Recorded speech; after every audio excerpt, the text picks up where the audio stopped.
I am Patty Peterson. I'm a partner at Kutak-Rock in our Omaha office, and I am also the president of the Kutak-Rock Foundation. It's my pleasure to be here tonight with all of you.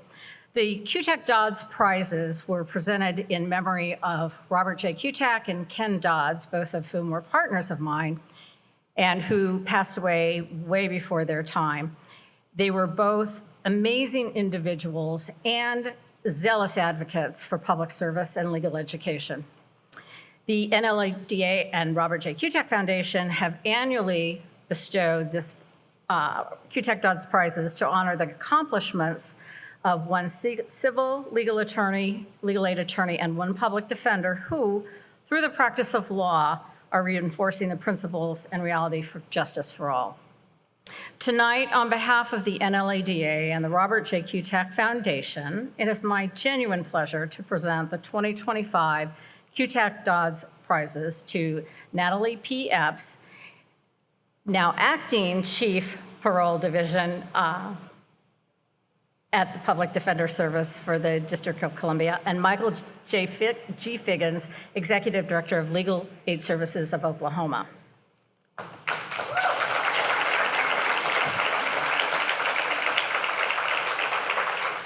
They're both amazing individuals, I will just say that. I visited with both of them. The submissions for both of them were just incredible. So tonight we honor Natalie Epps, someone who has devoted her career to protecting the rights and dignity of others. Natalie is a public defender, a leader, and an advocate for racial justice. She is joined here tonight by her husband, William, who I did not meet you, William, because I understand, oh, there you are. You were looking for a parking spot, yes, circling the building. So welcome, William, her mother, Michelle, and her daughters, Amaya and Aya. And both of the girls, one, I said that wrong, didn't I? Amaya and Aaliyah. One of the girls is a disc jockey, like her dad, and the other one is a dancer. Is that right? And they're both here tonight for their very, very proud of their mother. So welcome, girls. So for 18 years, Natalie, this is an amazing story. Natalie has served at the Public Defender Service for the District of Columbia. She's now the acting chief of the Parole Division, where she works to strengthen parole advocacy, confront systemic inequalities, and support community-based alternatives to incarceration. A proud Baltimore native and the first lawyer in her family. And I did fail to mention her mother is also here. Her mother, Michelle, is also here. So thank you, Mother Michelle. Natalie earned her degree in history and government from Bowie State University and her law degree from Howard University School of Law. She's also committed, oh, we have Howard grads out there? Okay. She's also committed herself to shaping the next generation of defenders. At the public service, Natalie has trained and mentored attorneys, law students, investigators, and helped lead the Trial Practice Institute. She's preparing future defenders from underrepresented communities. In 2021, she joined the faculty at City University at New York School of Law as an adjunct professor of criminal procedure, expanding her impact as an educator. Criminal procedure was my favorite course in law school, I'll just say, very fun. Aisha Murphy, assistant professor at Howard University School of Law, perfectly captures Natalie's impact on public defense, saying, Natalie has spent her career relentlessly fighting for her clients, most of whom are Black men and women, ensuring that they are seen, heard, and respected in a system that too often dehumanizes them. Her commitment to racial justice is not just a professional mission, it is an intrinsic part of who she is, which I think accurately sums up Natalie. Our second nominee is Michael Figgins. We're celebrating him tonight as well, and he has transformed the provision of legal aid services in each of his professional positions. He has been around, let me just say, he's done amazing work all across the country.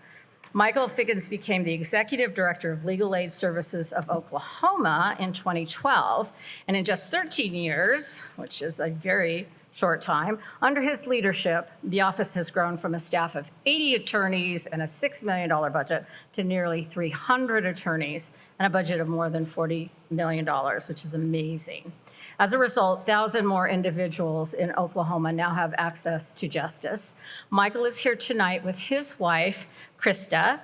Welcome, Krista, as well, who is also an attorney. Michael's commitment to legal... Now wait, who's laughing? Michael's commitment to legal aid began early. After earning his law degree from Gonzaga University in 1980, he served as an intern with the Spokane Legal Services and then as an attorney with the Dakota Plains Legal Services in the Rosebud Sioux Nation office. He went on to lead programs across the country, was a managing attorney in Arizona, executive director in Nebraska, and we found out that my moot court partner and Michael know each other, and then in the Jacksonville area for 17 years. Each step along the way, Michael built stronger organizations and expanded services to the people who needed them most. Michael's a builder, a mentor, and a champion for equal justice. His leadership has changed institutions, but more importantly, has changed lives. Jamie Ibrahim, she is with us here tonight, from Arizona, the Southern Arizona Legal Aid, had this to say about Michael. Michael's leadership extends beyond organizational management. He actively engages in initiatives addressing critical issues affecting the local community, exemplifying a comprehensive approach to legal services. His 4 decades of unwavering dedication to legal aid has transformed countless lives. I would like to call both Michael and Natalie up to the stage because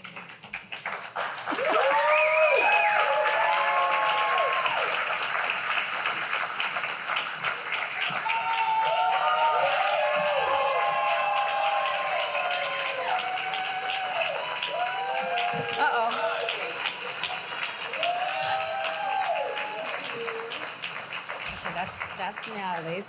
And it's my great honor to present the 2025 Kutak-Dodds prizes to both Natalie and Michael.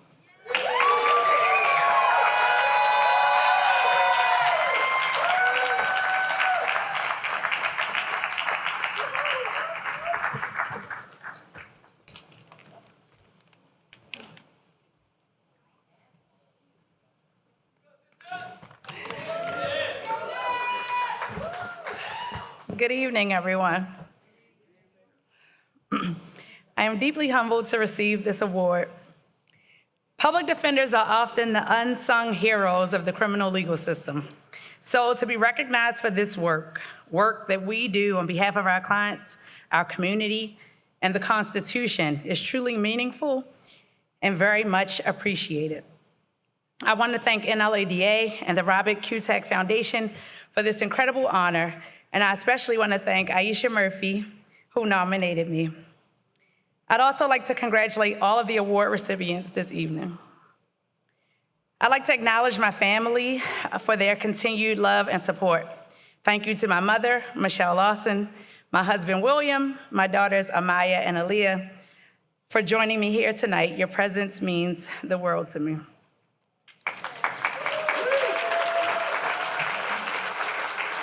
To my colleagues and friends from PDS that are here tonight, thank you. There's a lot of us here. I'm especially proud to recognize our director, Heather Pinckney, and the phenomenal attorneys of the Parole Division, the best lawyers money can't buy. Thank you for showing up every day, fighting tirelessly and reminding the world what true advocacy looks like. As I prepared these remarks, I found myself reflecting on the legacy of great lawyers who came before me. One quote that immediately came to mind is from Charles Hamilton Houston, a guiding light for many of us and a frequent presence in the halls of my alma mater, Howard University School of Law.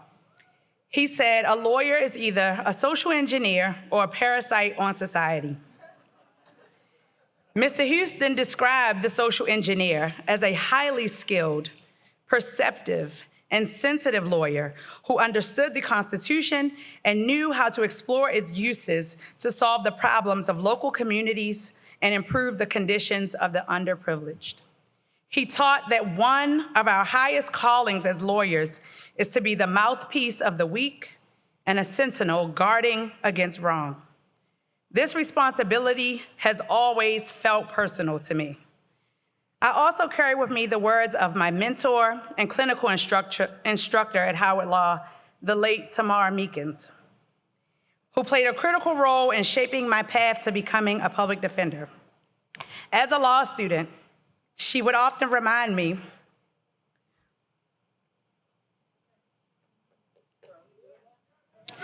"There, but for the grace of God, go I."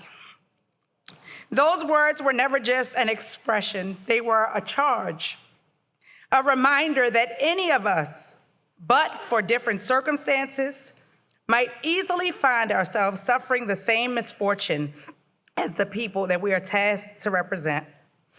And the truth is especially urgent. This is especially urgent when we consider how deeply embedded racial injustice is in our legal system. For generations, Black and brown communities have been over-policed, over-incarcerated, and underprotected by the very institutions meant to serve them. As public defenders, we are not just defending individual clients. We are standing on the front lines of a broader fight for racial justice. We witness every day how systemic inequalities strip people of their dignity, their freedom, and their futures. And we show up and push back against that tide.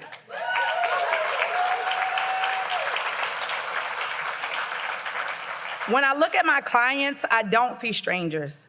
I see my family, my friends, my neighbors. I see people who have been failed by systems that were never designed to protect them in the first place. And I also see their humanity, their resilience, and their right to be treated with justice and compassion. It reminds me that all humans are fallible. That's why this work is not hard for me. That's why when people ask, how can you represent these people? I say, how could I not? Because when others see hopelessness, public defenders see opportunity. Every day, I strive to live up to the challenge of being a social engineer, using my skills, my voice, and my platform to advocate for change, to defend the defenderless, and to bend the arc just a little toward justice. Thank you again for this incredible honor.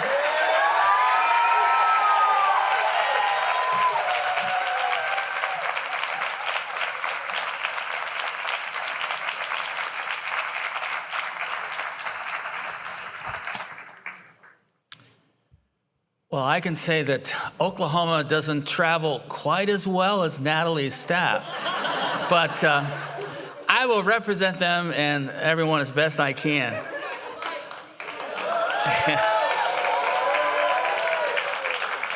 This is a good evening. Good people, good food, and an unassailable cause. It's a shame that we don't do this more often because I think it's something that's important. And just let me say, from this perspective, you're a good-looking crowd. And yeah, just thought I'd let you know that, make you feel a little better. So, I'm appreciative to be here. I didn't expect to be here, never planned to be here. And I'm just, to be recognized by the Kutak Foundation, which I know from my days in Nebraska, and the NLADA in the field of civil legal aid is certainly an expectation that I never thought would ever happen. And none of this happens without the ongoing support of the Legal Services Corporation as well, I must mention. I'm also in deep gratitude to Jamie Ibrahim, as well as my wife, Krista, and the many former and current staff people who said, yeah, that's a good idea. Let's get him an award. Well, first of all, it's not easy following Natalie, but I will do the best I can. As a rule, I try to practice humility, but not tonight. I'm taking the night off when it comes to that. No humility here. You all made great choices, and I am honored to be, one of the people sharing this award with Natalie. As the old saying goes, it's just, it's just really a special event. So in my history, as you know, I think the best way to sum it up is the old song from the 60s has been covered as late as last year. It's called I've Been Everywhere, Man. And some of you may know it. Some of you are like, what kind of song is that? It's been recorded many times, and I've been in many places. Every destination was different. And whether it was rural or urban, southern, southwest, midwest, Native American populations, Latino populations, and now Oklahoma, that basically kind of combines all of those. Oklahoma has the populations and the urban and the rural. I can only imagine where my next destination will be. And of course, my wife's like, oh, no, not again. But I'm certainly, if there's a cause and there's a need, I'm attracted to things like that.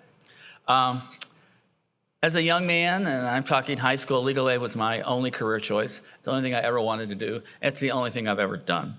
I have no regrets, none whatsoever. Practicing in small towns and remote locations, which I certainly have done, has brought me little fanfare, little recognition beyond those limited boundaries. You have made up for all of that tonight. So